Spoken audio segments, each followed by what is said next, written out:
সম্মানিত ভাই বন্ধুগণ, রজবকে কেন্দ্র করে আরো একটি ভুয়া আমল ইদানিং আমাদের সমাজে প্রচলিত বেশ কয়েক বছর থেকে দেখা যায় এবং সামাজিক যোগাযোগের মাধ্যমে খুব বেশি প্রচলিত দেখা যায়। তা হলো অনেকে বলে থাকেন, অনেকে বর্ষের যে কয়েকটি মাস কোরআন এবং সুন্নাহর দৃষ্টিতে খুবই গুরুত্বপূর্ণ, তাৎপর্যপূর্ণ, ফজিলতপূর্ণ, তার মধ্যে একটি হলো রজব মাস, যে মাসটি শুরু হয়েছে কয়েকদিন হলো। আবার একই সঙ্গে আমাদের মুসলমানদের সমাজে ইসলামের নামে বানোয়াট, ভিত্তিহীন এবং ভুয়া যেসব আমল প্রচলিত আছে এবং কুসংস্কার বেদাত প্রচলিত আছে যে মাসগুলোতে সবচেয়ে বেশি, তার ভেতরে একটিও হলো এই রজব মাস। যার কারণে একজন মুসলমানকে এই রজব মাসের তাৎপর্য, গুরুত্ব এবং করণীয়, পাশাপাশি এ মাস উপলক্ষে কুসংস্কার এবং বর্জনীয় বিষয়গুলো জানা অত্যন্ত গুরুত্বপূর্ণ। রজব মাসের ফজিলত এবং তাৎপর্যের একটি মাত্র পয়েন্ট এবং বিষয় আছে, তা হলো এই মাসের সম্মানিত 4 মাসের একটি। আল্লাহ সুবহানাহু ওয়া তাআলা বছরের 12টি মাসের ভিতরে 4টি মাসকে সম্মানিত মাস হিসেবে ঘোষণা দিয়েছেন এবং সেই 4টি মাসের ভিতরে একটি হলো এই রজব মাস, আর বাকি 3টি হলো জিলকদ, জিলহজ এবং মুহররম, 11, 12 এবং 1 নম্বর মাস। আর এই চতুর্থ সম্মানিত মাস হলো রজব মাস। বিধায় সম্মানিত মাস উপলক্ষে এই মাসের মর্যাদা রয়েছে। সম্মানিত মাস উপলক্ষে যুদ্ধ বিগ্রহ করা যায় না, এই মাসেও তাই করা যাবে না। সম্মানিত মাস উপলক্ষে আল্লাহ বলেছেন ফালা তাজলিমু ফিহিন্না আনফুসাকুম, নিজের প্রতি অবিচার করা যাবে না। বিধায় গুনাহ খাতা ইত্যাদি করা যাবে না, পাপাচার ইত্যাদি অন্য মাসের চাইতে এই মাসে না করার ব্যাপারে বেশি সচেতন এবং সাবধান থাকতে হবে। এটি একটি গুরুত্বপূর্ণ দিক এই মাসের। এর বাইরে রজব মাসের ফজিলত এবং মর্যাদাকে কেন্দ্র করে কোরআন এবং সুন্নাহ বিশুদ্ধ সূত্রে একটি হাদিসও বর্ণিত হয় নাই। বিধায় একটি মাত্র মর্যাদার দিক হলো এই মাসের সম্মানিত মাসের একটি মাস। এই মাসকে কেন্দ্র করে যে সমস্ত ভুল ধারণা বা কুসংস্কার আমাদের সমাজে প্রচলিত আছে এবং সমাজে ছেয়ে আছে, তার ভিতরে প্রধান এবং সবচেয়ে বড় কুসংস্কারের বিষয় হলো অনেকেই মনে করেন রজব মাসটি হলো মেরাজের মাস এবং এই মাসের 27 তারিখে রাসূল আকরাম সাল্লাল্লাহু আলাইহি ওয়াসাল্লামের মেরাজ হয়েছে, এই ধারণা অনেক মুসলমানরা রাখেন এবং অনেকের ভিতরে এটা বদ্ধমূল আছে। শুধু তাই নয়, আমাদের সমাজে রজব মাসের চাঁদ উঠলে পত্রপত্রিকাতে, মিডিয়াতে দেখবেন যে সেখানে সংবাদের শিরোনাম করা হয় এভাবে যে পবিত্র রজব মাসের চাঁদ দেখা গিয়েছে, অতএব অমুক তারিখে শবে মেরাজ, অর্থাৎ সেই হিসাবে 27 তারিখ হয় অমুক তারিখ আর সেদিন শবে মেরাজ। অর্থাৎ রজব মাস মানেই হলো মেরাজের মাস। এই মাসের মূল প্রতিপাদ্য বিষয় হলো মেরাজ, যার কারণে এই মাসের অনেক ফজিলত এবং অনেক গুরুত্ব এবং মর্যাদা আছে বলে অনেকে মনে করে থাকেন, অথচ এর সাথে কোরআন এবং সুন্নাহর ন্যূনতম কোনো সম্পর্ক নাই। হাদিস শাস্ত্রের ইতিহাসে সবচেয়ে বড় মাপের হাদিস বিশারদদের একজন হলেন হাফেজ ইবনে হাজার আল আসকালানি রাহিমাহুল্লাহ। হাফেজ ইবনে হাজার আসকালানি রাহিমাহুল্লাহর নাম জানেন না অথবা তার ইলম থেকে উপকৃত হননি এমন একজন আলেমও সারা পৃথিবীতে খুঁজে পাওয়া কঠিন হবে। সেই হাফেজ ইবনে হাজার আল আসকালানি রাহিমাহুল্লাহ বলেছেন, কোন কাহিনী রিসাইটার, কোন গল্পবাজ বক্তা তারা মানুষদেরকে বলে, বা গল্পবাজ লেখক তারা মানুষদেরকে জানায় যে নবী ইসলামের মেরাজের ঘটনা নাকি রজব মাসে হয়েছে এবং রজব মাসের 27 তারিখে হয়েছে। তিনি বলেন যে ওয়াদালিকা কিজবুন, আর এটা মিথ্যাচার। নবী আলাইহিসসালামের নামে তিনি রজব মাসের 27 তারিখে তার মেরাজ হয়েছে এরকম কোনো গ্রহণযোগ্য বর্ণনা পাওয়া যায় না। নবী আলাইহিসসালামের মেরাজ হয়েছে এটি ঠিক এবং ইসরা হয়েছে সেটি কোরআন দ্বারা প্রমাণিত, বিদায় সেটাকে অস্বীকার করলে ইমানই থাকবে না, সেটি আরেক বিষয়। কিন্তু রজব মাসে হয়েছে এবং রজব মাসের 27 তারিখে হয়েছে, এর কোনো ভিত্তি, গ্রহণযোগ্য কোনো ভিত্তি কোরআন অথবা সহিহ সুন্নাহর কোথাও পাওয়া যায় না। নবী আলাইহিসসালামের মেরাজটা ঠিক কোন মাসে হয়েছে, কোন দিনে হয়েছে, কোন সময় হয়েছে, এই প্রসঙ্গে ইমাম ইবনে তাইমিয়া রাহিমাহুল্লাহ বলেছেন যে বিশুদ্ধ কোনো বর্ণনা দ্বারা কোনো মাসের কথা নিশ্চিতভাবে জানা যায় না, কোনো দিনের কথা জানা যায় না, কোনো সময়ের কথা, তারিখের কথা জানা যায় না যে অমুক তারিখে অমুক দিনে অমুক মাসে নবী আলাইহিসসালামের মেরাজ হয়েছে এটি নিশ্চিত। অতএব এই আমলটি আমরা যারা করে থাকি রজব মাসকে কেন্দ্র করে শবে মেরাজের উদযাপনের আমল, এটি সম্পূর্ণভাবে বিদআত এবং পরিত্যাজ্য। আল্লাহ সুবহানাহু ওয়া তাআলা আমাদেরকে বুঝার তৌফিক দান করুন। এর সাথে ইসলামের শরিয়ার কোনো প্রকার সম্পর্ক নাই। রজব মাসকে কেন্দ্র করে দ্বিতীয় যে আমলটি প্রচলিত আছে আমাদের সমাজে, সেটা হলো সালাতুর রাগায়েব। এই আমলটিরও কোনো গ্রহণযোগ্য ভিত্তি কোরআন এবং সহিহ সুন্নাহয় পাওয়া যায় না। এই আমলটি বিদআত এবং কুসংস্কারের অন্তর্ভুক্ত।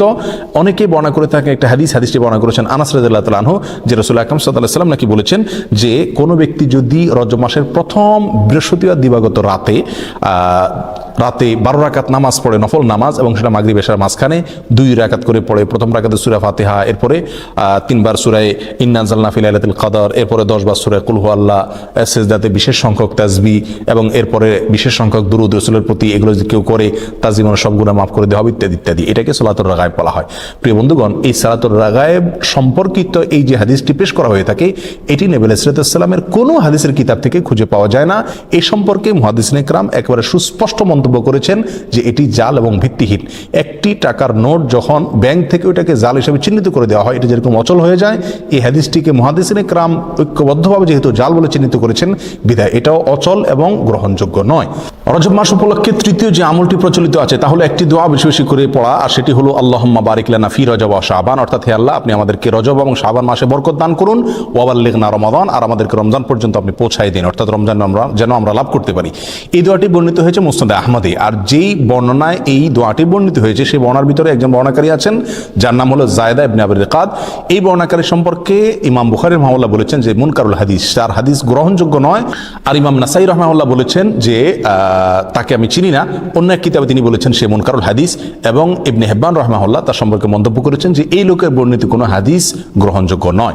অতএব সমস্ত মন্তব্যের ভিত্তিতে এই হাদিসকেও বলা যায় এটি বিশুদ্ধ নয়। তবে যেহেতু এই দোয়ার অর্থের ভিতরে কোনো মন্দ দিক নেই, খারাপ দিক নেই, অতএব কেউ এটাকে সাধারণভাবে যদি পড়ে তাতে তেমন কোনো দোষণীয় বিষয় এটাকে বলা যাবে না, কিন্তু এটাকে নবী আলাইহিস সালামের দিকে সম্বন্ধ করা এটা বিশুদ্ধ নয়। চতুর্থত যে আমলটি রজবকে কেন্দ্র করে প্রচলিত সেটা হলো এই মাস উপলক্ষে বিশেষ কোনো পশু জবাই করাকে অনেকে সওয়াব মনে করেন। এটি মূলত আইয়ামে জাহিলিয়াতে ইসলাম পূর্ব যুগে প্রচলিত ছিল, যেটাকে আতিরা বলা হয়। তারা রজব মাসে বিশেষ পশু জবাই করতো, যেমন আমরা কোরবানির মাসে জিলহজ মাসে কোরবানি করে থাকি, এবং এটাকে খুব সওয়াবের কাজ মনে করতো, খুব ভালো কাজ মনে করতো।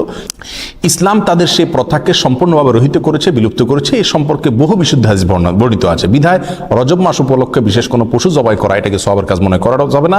অন্য মাসে জবাই করেন সেসব এই মাসেও করেন, সেটা ভিন্ন বিষয়, কিন্তু সওয়াবের অংশ হিসাবে এই মাসে কোনো পশু জবাই করা যাবে না। রজব মাস উপলক্ষে 5 নম্বর যে আমলটি প্রচলিত আছে অথচ তার কোনো গ্রহণযোগ্য ভিত্তি ইসলামী শরীয়তে নাই, তা হলো এ মাসে বেশি বেশি নফল রোজা রাখা এবং ইতিকাফ করা। অনেকেই এটাকে খুব সওয়াবের কাজ মনে করেন যে রজব মাসে বেশি বেশি করে নফল রোজা রাখতে হবে। আর মজার বিষয় হলো বহু হাদিস বর্ণিত আছে এই রজব মাসে নফল রোজা রাখার বিষয়ে, তার একটিও বিশুদ্ধতার মানদণ্ডে উত্তীর্ণ নয়। একটি মাত্র হাদিস পাওয়া যায় সুনানে আবু দাউদের ভিতরে। এক লোক নবী আলাইহিস সালামের কাছে আসছেন, তার সঙ্গে 1 বছর পরে দেখা করছেন। নবী আলাইহিস সালামকে বললেন, ইয়া রাসূলুল্লাহ আপনি আমাকে চিনতে পারেননি, আমি তো অমুক। তখন তিনি বললেন, তুমি তো সে মনে হচ্ছে না, অর্থাৎ চেহারা পরিবর্তন হয়ে গেছে তোমার, তুমি এরকম পরিবর্তিত কিভাবে হলে? তখন তিনি বলেন, ইয়া রাসূলুল্লাহ এই 1 বছরে আমি কখনো দিনের বেলায় খাবার খাইনি, অর্থাৎ আমি রোজা রেখেছি সারা বছর। তখন তিনি বললেন, তুমি নিজেকে এত কষ্ট কেন দিতে গেলে? লোকটি বলে, ইয়া রাসূলুল্লাহ আমার অনেক শক্তি আছে, আপনি আমাকে নফল রোজার অনুমতি দিন, সুযোগ দিন। তখন নবী ইসলাম বিভিন্ন ফরম্যাটে তাকে রোজা রাখার জন্য বললেন। একটা পর্যায়ে সে বাড়াইতে আরো বাড়াইতে চাইলো, আরো বেশি রোজা রাখতে চাইলো। তখন নবী ইসলাম তাকে বললেন, তুমি সম্মানিত মাসে রাখিও, সম্মানিত মাস চলে গেলে ছেড়ে দিও রোজা, এভাবে করে রাখিও তুমি। অর্থাৎ এই হাদিস থেকে বোঝা যায় রজব মাসে যেহেতু একটা সম্মানিত মাস, সেই হিসাবে এই মাসে রোজা রাখার কথা রাসূল সাল্লাল্লাহু আলাইহি ওয়াসাল্লাম তাকে বলেছেন। এই হাদিসে মূলত তাকে স্পেশালি বলা হয়েছে, এবং সম্মানিত মাসে এটা রজবের সাথে খাস নয়, বিধায় রজব মাসে নফল রোজার বিশেষ কোনো ফজিলত আছে এরকম মনে করাটা বিশুদ্ধ নয়। রজব মাসকে কেন্দ্র করে আরেকটি আমল প্রচলিত আছে, তাহলে উমরা বেশি বেশি করা। বিশেষ করে সৌদি আরবে প্রচলিত আছে, আর শিয়াদের ভিতরে এটা বেশি প্রচলিত আছে। শিয়ারা গোটা রজব মাসকে কেন্দ্র করেই অনেক আনুষ্ঠানিকতা করে থাকে, যার একটা প্রভাব আমাদের সমাজে পড়েছে, কারণ শিয়াদের অনেক প্রভাব এখন আমাদের সমাজে রয়ে গেছে, যার কারণে রজব মাসকে খুব বেশি ঘটা করে আমরা অনেকেই উদযাপন করে থাকি। তার ভিতরে একটি কাজ অনেকেই করে থাকেন, তা হলো বিশেষভাবে ওমরা। মনে করেন যে রজব মাসে ওমরা করলে বেশি সওয়াব হবে, এবং এটাকে ওমরায়ে রজবিয়া বা রজব মাসের ওমরা বলা হয়। অথচ এই সম্পর্কে নবী আলাইহিস সালাম থেকে বিশুদ্ধ কোনো হাদিস পাওয়া যায় না। একটি হাদিস আছে সহিহ বুখারীতে, আব্দুল্লাহ ইবনে ওমর রাদিয়াল্লাহু বর্ণনা করেছেন। তিনি বলেছেন নবী আলাইহিস সালাম 4টি ওমরা করেছেন, এবং তার একটি ছিল রজব মাসে। তখন আম্মাজান আয়েশা রাদিয়াল্লাহু তাআলা আনহা তাকে খণ্ডন করে বলেছেন যে নবী আলাইহিস সালামের 4টি ওমরার প্রত্যেকটি ওমরায় তিনি সঙ্গে ছিলেন, তার কোনো ওমরা রজব মাসে ছিল না। অতএব সহিহ বুখারীর এই সুস্পষ্ট হাদিস থেকেও বোঝা গেল রজব মাসে ওমরা করার বিশেষ কোনো ফজিলত নেই। অন্য মাসে কেউ ওমরা করে সেই হিসাবে এই মাসেও করতে পারে। যেমনিভাবে রজব মাসে রোজারও বিশেষ কোনো ফজিলত নেই, কিন্তু অন্য মাসে কেউ 13, 14, 15 চাঁদের এই তারিখগুলোতে অথবা সোম-বৃহস্পতিবার রোজা রাখে, সেই হিসাবে কেউ রোজা যদি রাখে এটা ভিন্ন কথা, কিন্তু রজব হিসাবে যদি কেউ রাখে তাহলে সেটা বিদআত হবে। রজব মাসকে কেন্দ্র করে অনেক জাল এবং ভিত্তিহীন হাদিসে বর্ণিত হয়েছে। তার ভিতরে একটি হলো রজব আল্লাহর মাস, শাবান রাসূলের মাস, আর রমজান হলো তার উম্মতের মাস। এরকম একটা হাদিস অনেকে বর্ণনা করে থাকেন। এই হাদিসকে হাফেজ ইবনে হাজার আসকালানী রাহিমাহুল্লাহ বলেছেন, এই হাদিসের বর্ণনাকারীদের ভিতরে আবু বকর আন-নাক্কাশ নামে একজন বর্ণনাকারী আছেন, যে লোকটি মিথ্যুক এবং রাসূল সাল্লাল্লাহু আলাইহি ওয়াসাল্লাম নামে হাদিস বানানোর ক্ষেত্রে সে বিখ্যাত। আর তার সম্পর্কে অন্যান্য মুহাদ্দিসিন ইকরামের অনেকে আরো অনেক মন্তব্য করেছেন। তার ভিতরে ইমাম সুয়ুতী রাহমাতুল্লাহি আলাইহি মাসনুআর ভিতরে ইমাম সানানী রাহিমাহুল্লাহ মুযুআত নামক কিতাবে তার সম্পর্কে একই মন্তব্য প্রায় করেছেন, বিধায় এটিও জাল এবং ভিত্তিহীন হাদিস। অনেকে রজব মাস সম্পর্কে আরেকটা হাদিস বর্ণনা করে থাকেন, অনেক খুতবাতে অনেক আলোচনাতে আমরা অনেক হয়তো শুনে থাকবো, যে কোরআনের মর্যাদা সকল জিকিরের মধ্যে যেরকম শ্রেষ্ঠ, এরকম সকল মাসের ভিতরে বছরের রজব মাসের মর্যাদা শ্রেষ্ঠ।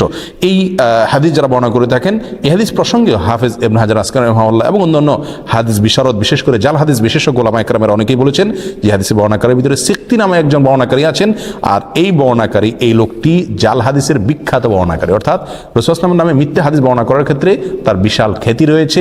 এই সম্পর্কে রিজাল শাস্ত্রে একেবারে চিহ্নিত এই লোক, যার কারণে এই বর্ণনাটাও ভিত্তিহীন, জাল এবং বানোয়াট, ভুয়া রাসূলুল্লাহ সাল্লাল্লাহু আলাইহি ওয়াসাল্লামের নামে মিথ্যা হাদিস। রজব মাস সম্পর্কে আরেকটি জাল বা ভিত্তিহীন হাদিস আছে, তা হলো রজব মাসে যে ব্যক্তি 3টি রোজা রাখবে আল্লাহ তাআলা তার আমলনামায় 1 মাস রোজার সওয়াব দিবেন, আর যে ব্যক্তি 60টি রোজা রাখবে আল্লাহ তাআলা তার জন্য জাহান্নামের 60টা দরজা বন্ধ করে দিবেন।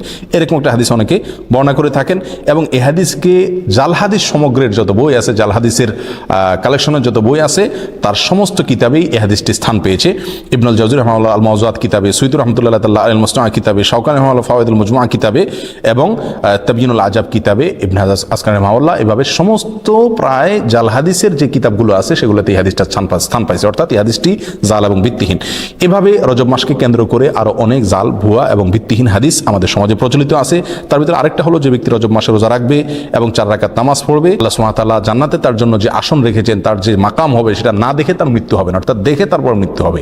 এই হাদিসটাও জাল এবং ভিত্তিহীন, বানোয়াট। এর সঙ্গে ইসলামী শরীয়তের কোনো সম্পর্ক নাই। ইমাম শাওকানি রাহিমাহুল্লাহ আল ফাওয়াইদুল মাজমুআ কিতাবে হাদিসকে জাল বলে চিহ্নিত করেছেন। ইবনুল কাইয়িম আল জাওজি রাহিমাহুল্লাহ আল মাওজুআত কিতাবে এটাকে জাল বলে চিহ্নিত করেছেন, এবং অন্যান্য কিতাবও চিহ্নিত হয়েছে। বিধায় এটাও জাল এবং ভিত্তিহীন।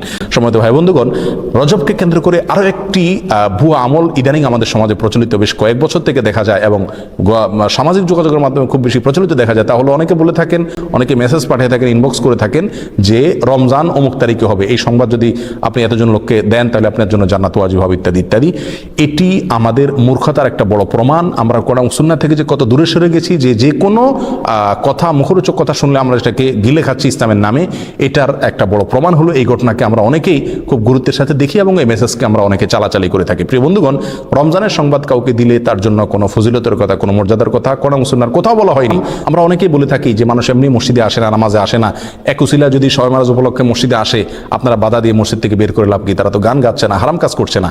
যে সমস্ত ভাইরা এটা বলেন, 2 কারণে তাদের সঙ্গে আমরা একমত হতে পারবো না। নাম্বার 1, বিদআত কাকে বলা হয়? ভালো কাজ, দেখতে ভালোই মনে হচ্ছে, কিন্তু কোরআন এবং সুন্নাহ এটা করতে বলা হয়নি, এটার নাম বিদআত। আর এই বিদআতের ঠিকানা জাহান্নাম। বিধায় এই কাজটি সেই সংজ্ঞার মানদণ্ডে বিদআতের ভিতরে অন্তর্ভুক্ত হবে। বিধায় এটা করলে সওয়াব হবে না, বরং গুনাহ হবে, যদিও দেখতে ভালো দেখা যাচ্ছে। দ্বিতীয়ত, শবে মেরাজ উপলক্ষে মানুষ আসে, এই উপলক্ষে সংশোধন হয়ে যাবে, যারা এরকম ধারণা করেন তারা ভুলের স্বর্গে বাস করছেন। কারণ শবে মেরাজ উপলক্ষে মসজিদে এসছেন এবং এই বেদাতি পদ্ধতিতে জিকির ইবাদত বন্দি করছেন, এরপরে সারা জীবনের জন্য সংশোধিত হয়ে সারা বছর মসজিদে আসা ধরছেন, নামাজ পড়ছেন, এরকম একটি লোকও খুঁজে পাওয়া যাবে না।